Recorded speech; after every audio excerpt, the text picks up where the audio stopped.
terasa berat ya. Saya agak merasa atmosfer yang beda. Tapi beliau juga memang punya ada pusaka. Katanya kalau pusaka itu bisa diambil, Surabaya ini akan.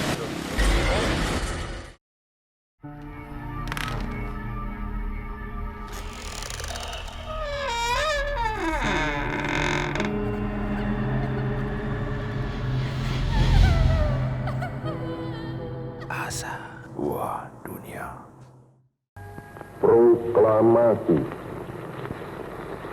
kami, bangsa Indonesia, dengan ini menyatakan kemerdekaan Indonesia.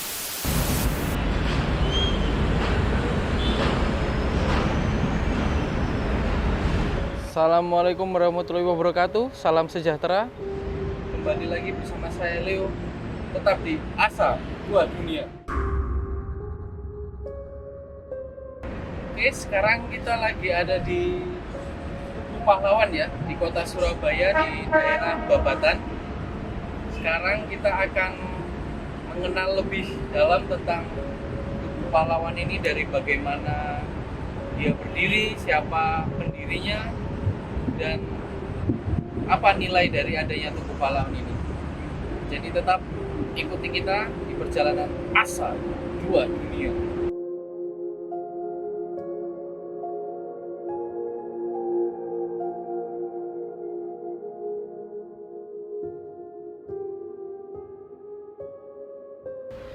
Jadi Tugu Pahlawan ini terletak di pusat kota Surabaya. Tugu Pahlawan ini adalah saksi di mana dahulu kala para pahlawan bertempur, berperang, dan mempertahankan Surabaya ini dari komunis-komunis. Kalau tidak salah dulu dibangun sekitar tahun 1950 dan diresmikan oleh Presiden Republik Indonesia pertama, yaitu Presiden Soekarno pada tahun 1951. Sebentar lagi kita juga akan melihat banyak peristiwa yang terjadi dan banyaknya koleksi senjata yang sempat ditinggal di Tugu Pahlawan ini, seperti hal-hal bersejarah lainnya. Yuk, mari kita cek.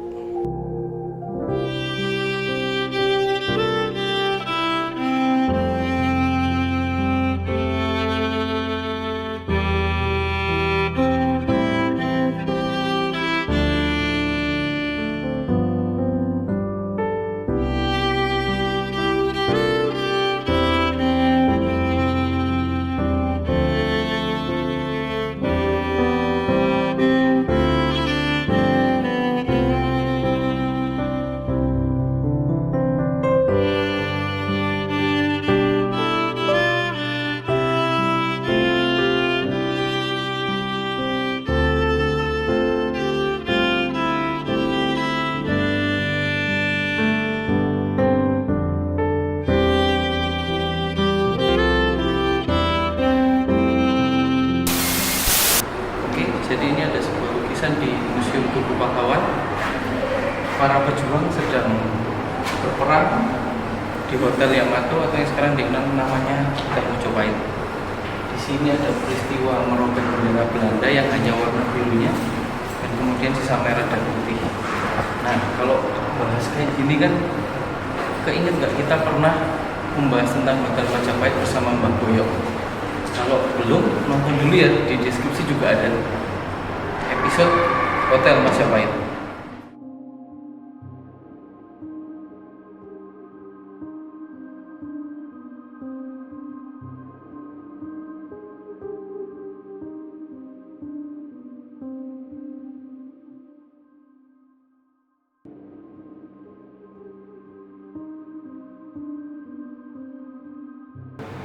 Nah, jadi kita sudah ada di dalam Museum Tugu Pahlawan.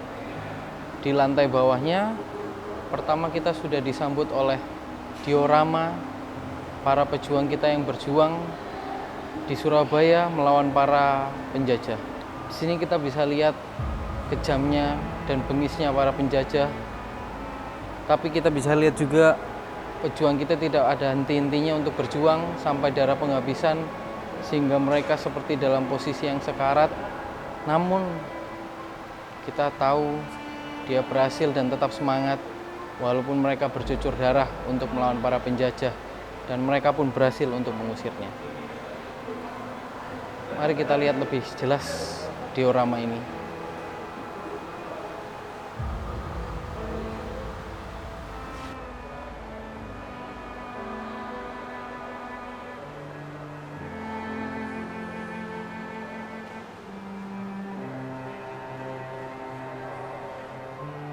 Terasa berat ya.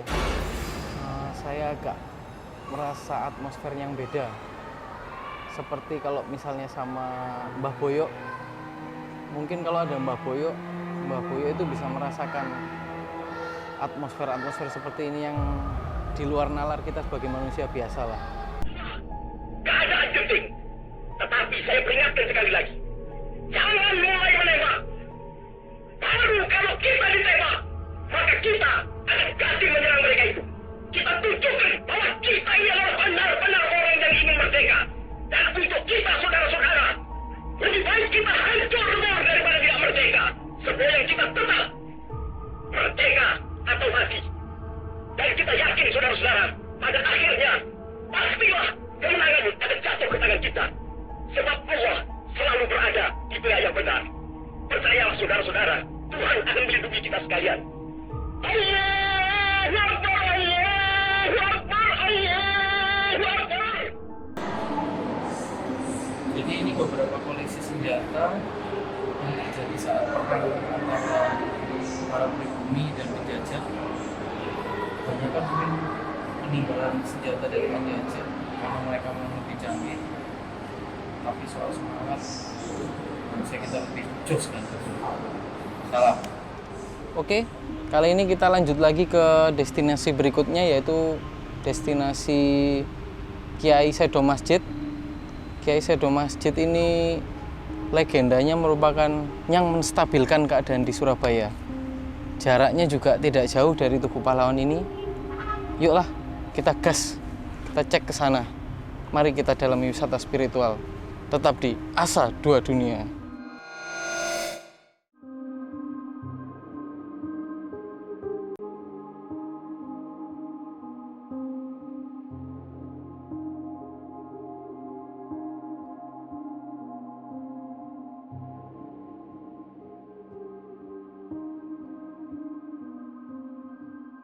Nah, sekarang kita sudah sampai di tujuan setelah Tugu Pahlawan. Tidak jauh, belakang itu sudah Tugu Pahlawan. Kita ada di makam Kiai Sedo Masjid. Nah, di sini kita mau tanya kepada sang juru kunci untuk apakah benar di sini faktanya ada yang mengambil pusaka bisa menjadi gila atau mengalami hal-hal negatif lainnya. Sebelum kita mau masuk, untuk mengetahui info lebih jelas, jangan lupa like, subscribe, komen, dan share tentang video-video Asa Dua Dunia ini biar semuanya makin sering nonton dan makin mengenal sejarah dan segala hal mistis yang terjadi di Indonesia ini. Mari kita lanjut.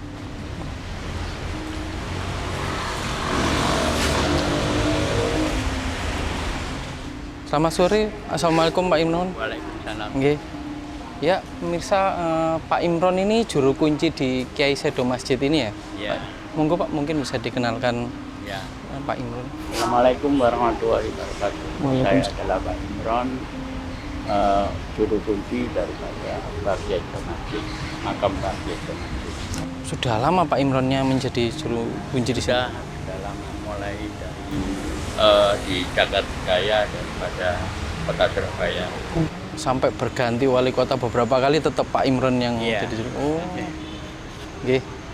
Ya udah Pak Imron, kita mungkin mau izin mau ziarah dulu, berdoa dulu ya. Monggo. Nggih, Pak.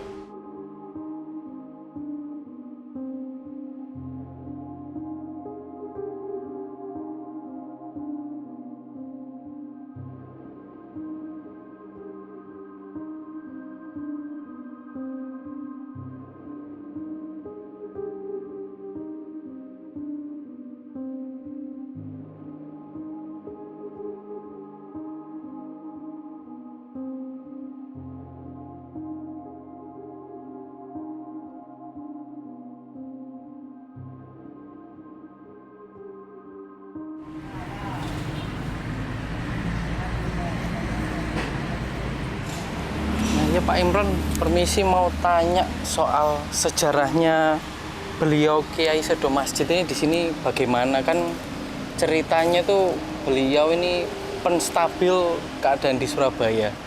Ini mungkin Pak Imron mau ceritakan, Pak? Iya, Bangkit Gemekit adalah takmir daripada masjid yang ada di Kepulauan zaman kolonial Belanda. Di situ beliau mempertahankan masjid itu sehingga titik darah penghabisan beliau tidak mau dipindahkan masjid itu.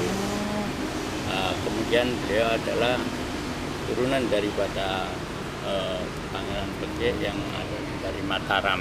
Iya, dari Mataram. Ya, dari Mataram. Beliau juga pejuang, juga takmir. Beliau masih punya meriam yang ada di senjata-senjata. Iya, senjatanya meriam yang dari Belanda juga mungkin merebut apa? Iya. Kita tidak tahu.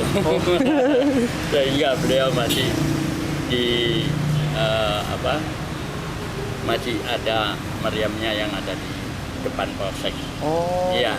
Oh, itu meriam peninggalan dari beliau Kiai. Dari beliau. Iya, Pak. Nggih. Nah, ini Pak, sama saya mau tanya, apakah benar kalau beliau ini meninggalkan pusaka? Dan itu, kalau nggak salah, pusakanya itu bila ada yang berniat negatif, sang pelakunya itu bisa gila, bisa mengalami hal negatif lainnya loh, Pak. Iya. Mungkin Pak Imron tahu ceritanya bagaimana? Ya, itu sih mungkin banyak mereka yang berasumsi seperti itu. Ya, berasumsi seperti itu. Tapi beliau juga memang punya ada pusakanya. Tapi kita tidak tahu cara mengambilnya atau apa. Wujudnya pun kita juga nggak tahu, cuma memang cerita dari dulu begitu ya, Pak. Dari dulu memang seperti itu, dari orang-orang tua saya juga seperti itu. Okay.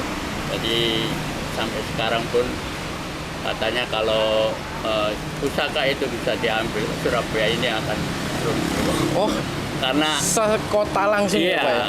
Jadi ini adalah pusat daripada kota Surabaya yang dijaga oleh beliau-beliau ini adalah seperti yang di sebelah utara adalah makam Sunan Ampel, kemudian yang di barat adalah Sunan Benowo, ya, yang ada yang selatan juga ada dijaga dari Bungkul, Sunan Bungkul. Jadi sesuai arah mata angin semua itu ada patokan dari beliau. Iya. Ini ada. Oh. Ya seperti itu ceritanya daripada orang-orang tua kita. Iya ya Pak Imron.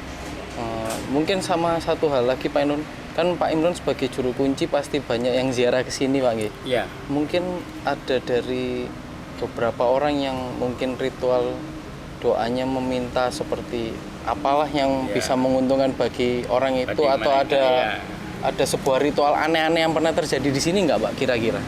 Enggak, ya kalau ritualnya kan macam-macam. Seperti ada yang dari Buddha, dari apa gitu ya. Dari berbagai agama. Dari berbagai agama pun ke sini. Saya persilakan monggo. Kita kan tidak tahu niatnya apa, kan macam-macam mereka. Yang pastinya dasarnya kan kayak berterima kasih pada leluhur gitu. Itu yang utama seperti itu pastinya. Tapi kalau minta yang lain-lain saya tidak tahu.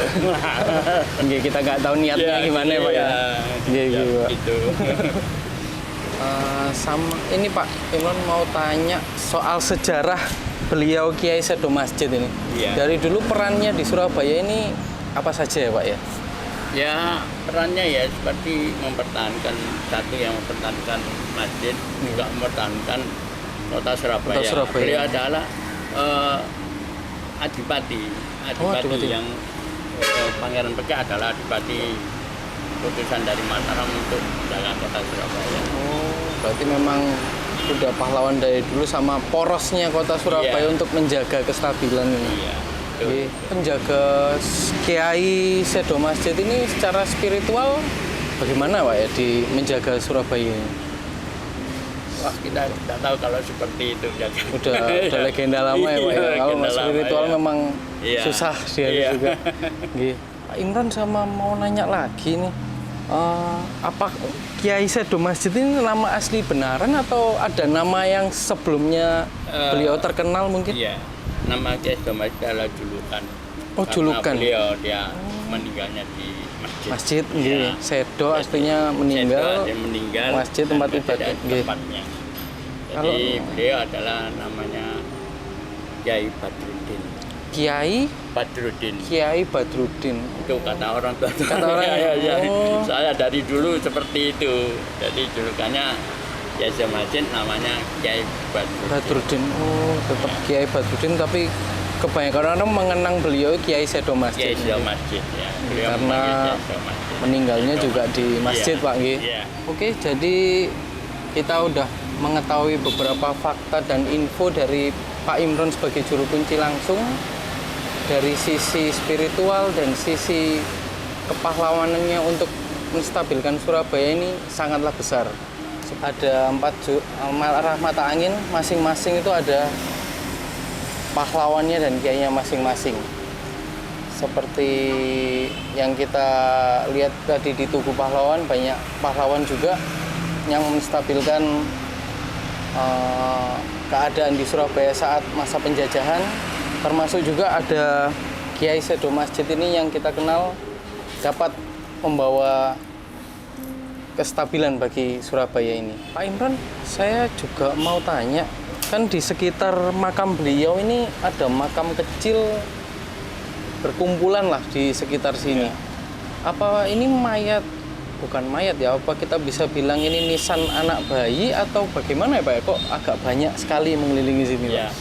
ini saya jelaskan, ini adalah mayat yang kecil-kecil ini adalah pindahan daripada Tugu Pahlawan sebelum mau dibongkar Iya. untuk bangunan bawah tanah. Oh. Di situ masih banyak kerangka-kerangka dan dulunya di situ setelah perjuangan 10 November ada yang meninggal di situ kan langsung Oh. ditanam di situ. Jadi saat Langsung dikeruk bawah dimakamkan, tanah iya. ya, oh. Banyak kerangka-kerangka, Oh. kemudian dipindahkan di dalam makam ini karena sebetulnya tidak boleh, ini kan Nggih. milik Mataram. Iya, benar, milik benar, Pak. Mataram. Nggih. Tapi karena beliau yang minta daripada wali kota, Nggih. jadi kami tidak bisa melarang. Iya, benar. Berarti nggak ada persisian Ini- dulu ya? Ini ngapain kok ada kuburan-kuburan kecil Iya, gitu? ini tidak ada sangkut pautnya dengan sebagai masjid atau Nggih. pangalan masjid. Nggih, oh. Jadi adalah pindahan daripada pahlawan yang gugur dari Tugu Pahlawan. Iya, setidaknya masih Sekarang. menghormati leluhur, dipindah ke sini untuk ya bersama-sama apa ya, kita kenang jasanya lah ya, Iya. nggak ada perbedaan tentang suku, ras, agama Iya, atau lainnya. iya, Oh, nggih. betul, gitu. Nggih, Pak.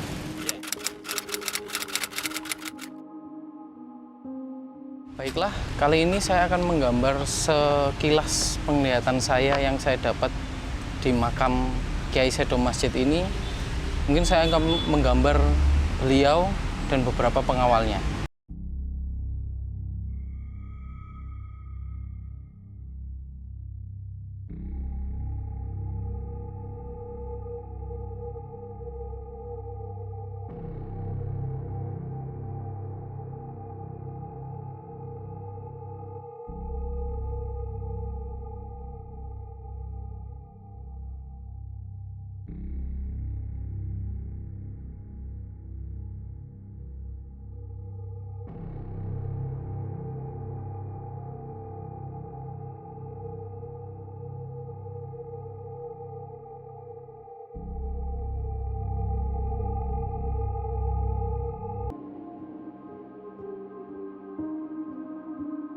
Baik, mungkin ini perjalanan kita di makam Kiai Sedo Masjid ini sudah kita bahas dari info, fakta, serta info-info lainnya tentang spiritual juga.